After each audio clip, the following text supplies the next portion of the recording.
అందరికీ నమస్కారం అండి. Welcome to Shweta's family. మనం ఈరోజు కార్తీక పురాణం 3వ అధ్యాయం కార్తీక స్నాన మహిమ గురించి తెలుసుకుందాం. జనక మహారాజా, కార్తీక మాసమున ఏ ఒక్క చిన్న దానము చేసినను అది గొప్ప ప్రభావం కలది.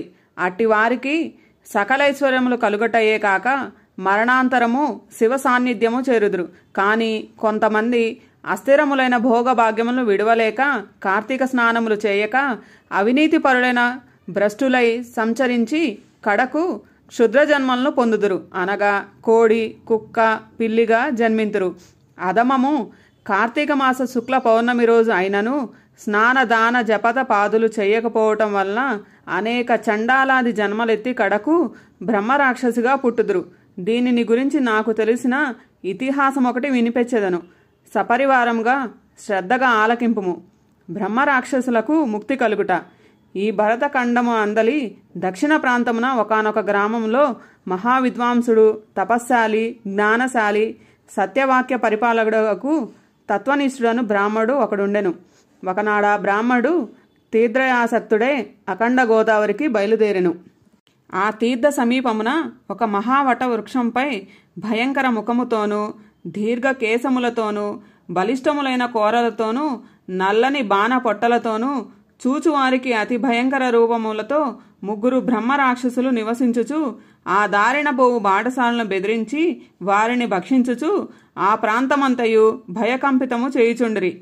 తీర్థయాత్రలకై బయలుదేరి అఖండ గోదావరి పుణ్యక్షేత్రమును పితృదేవతలకు పిండ ప్రదానము చేయుటకు వచ్చుచున్న విప్రుడు ఆ వృక్షము చెంతకు చేరుసరికి యథాప్రకారముగా బ్రహ్మరాక్షసులు కిందికి దిగి అతని చంపబోవు సమయమున బ్రాహ్మణుడు ఆ భయంకర రూపములు చూచి గజగజ వణుకుచు ఏమీయూ తోచక నారాయణ సూత్రమును బిగ్గరగా పఠించుచు, ప్రభో ఆత్రత్రాణ పరాయణ అనాథ రక్షక, ఆపదలోనున్న గజేంద్రుని, నిండు సభలో అవమానాల పాలుచున్న మహాసాధ్వి ద్రౌపదిని, బాలుడగు ప్రహ్లాదుని రక్షించిన విధముగానే ఈ పిశాచముల బారి నుండి నన్ను రక్షించు తండ్రి అని వేడుకొనగా ఆ ప్రార్థనలు విన్న బ్రహ్మరాక్షసులకు జ్ఞానోదయం కలిగి, మహానుభావ, మీ నోటి నుండి వచ్చిన శ్రీమన్నారాయణ స్తుతి విని మాకు జ్ఞానోదయం కలిగి మహానుభావ అని ప్రార్థేయపడిరి.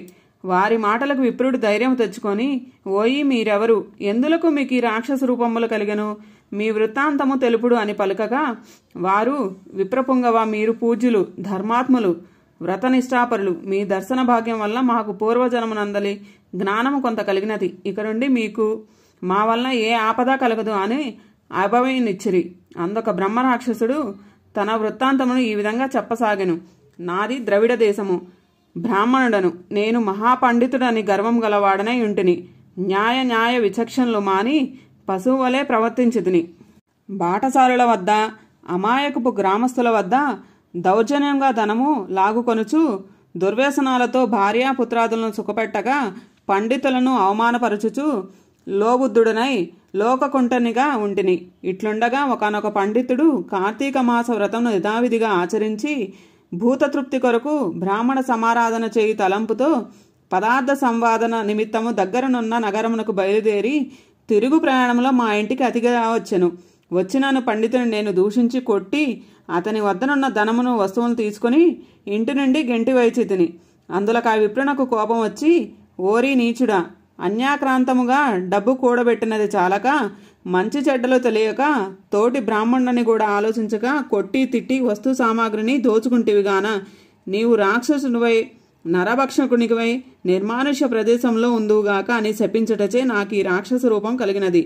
బ్రహ్మాశ్రమునైనా తప్పించుకోవచ్చును గాని బ్రాహ్మణ శాపము నుండి తప్పించలేము గదా. కాన ఈ అపరాధము క్షమింపమని వారిని ప్రార్థించితిని.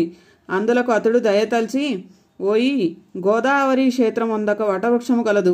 నీవందు నివసించుచు ఏ బ్రాహ్మణుడు కార్తీక వ్రతమాచరించి పుణ్యఫలమును సంపాదించి ఉండునో ఆ బ్రాహ్మణుని వల్ల పునర్జన్మ నొందువుగాక అని వెడలిపోయాను. ఆనాటి నుండి నేను ఈ రాక్షస రూపము నరభక్షణము చేయుచుంటిని. కాన ఓ విప్రోత్తమ, నన్ను నా కుటుంబము వారిని రక్షింపుము అని మొదటి రాక్షసుడు తన వృత్తాంతమును చెప్పెను. ఇక రెండవ రాక్షసుడు, ఓ ద్విజోత్తమ, నేను కూడా పూర్వజన్మలో బ్రాహ్మణుడనే. నేను నీచుల సహవాసం చేసి తల్లిదండ్రులను బాధించి వారికి తిండి పెట్టక మార్చిన అన్నమో రామచంద్రాయను లటులను చేసి వారి ఎదుటనే నా భార్య బిడ్డలతో పంచభక్ష పరమాణములతో భుజించుచుండడి వాడను. నేను ఎట్టి దాన ధర్మములు చేసి ఎరుగను. నా బంధువులను కూడా హింసించి వారి ధనమును అపహరించి రాక్షసుని వలె ప్రవర్తించింది కాన నాకు ఈ రాక్షసత్వం కలిగినది. నన్ను పాప పంకలము నుండి ఉద్ధరింపుము అని బ్రాహ్మణుని పాదములపై పడి పరిపరి విధములుగా వేడుకొనెను. మూడవ రాక్షసుడు కూడా తన వృత్తాంతమును ఇట్లా తెలియజేసెను. మహాశయ, నేను ఒక సంపూర్ణ కుటుంబంలో పుట్టిన బ్రాహ్మణును. నేను విష్ణు ఆలయంలో అర్చనుడిగా ఉండిని. స్నానమైనను చేయక కట్టుబట్టలతో దేవాలయంలో తిరుగుచుండెడి వాడను. భగవంతునికి ధూపదీప నైవేద్యములను సమర్పించగా భక్తులు కొని తెంచిన సంభారములను నా ఉంపుడు గత్తెకు అందజేయుచు మద్య మాంసములను సేవించుచు పాపకార్యములు చేసినందున నా మరణాంతరమున ఈ రూపమును ధరించితిని. కావున నన్ను కూడా పాప విముక్తిని కావింపు అని ప్రార్థించను. ఓ జనక మహారాజా, తపోనిష్ఠుడగు ఆ విప్రుడు పిశాచముల దీనాలాపలను ఆలకించి, ఓ బ్రహ్మరాక్షసులారా భయపడకుడు.